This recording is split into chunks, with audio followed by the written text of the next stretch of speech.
Utanda yom na mundo, oyo iboriba, atomo kwebut. Disi kongo bia itarikan, iponko firebe ikwesibok.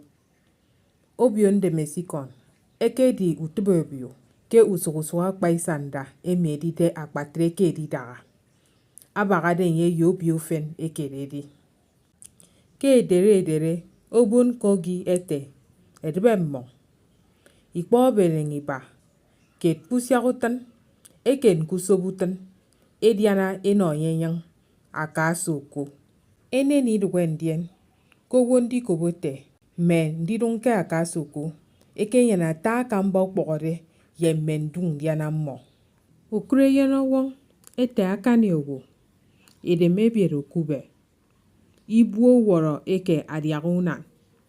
Emi angakut utobafara, eti mikundien andi daiti mo. Akambawo, o wiki doroba. Akane wo, eye di mpondak. Ndi tingiko ofongidem, yowo kasoko.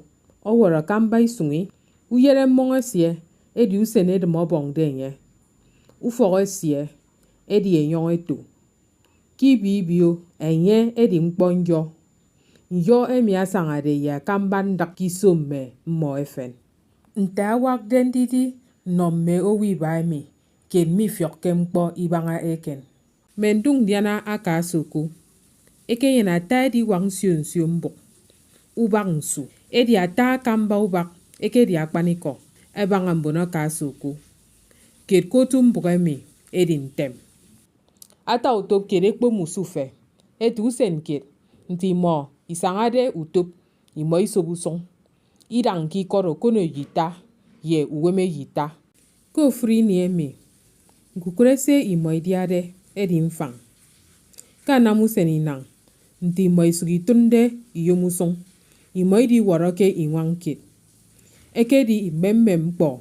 Ono imo. Ntata utop. Ndi fiokote. Inwanga mikidige eke ikot mimo. Idige ki ikot mimo. Ndiene die ke manye. Ete ibori mo.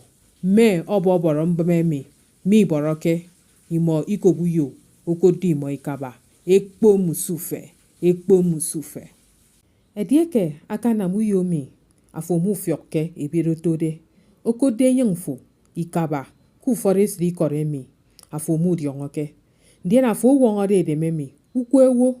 O wongode edememi. Ukwewo. Afo yo fiokte. Eke tiede ekpo kidem. Ekpo te. Imo ifioke. Mi ikpi tietie. Mi ikpi dada.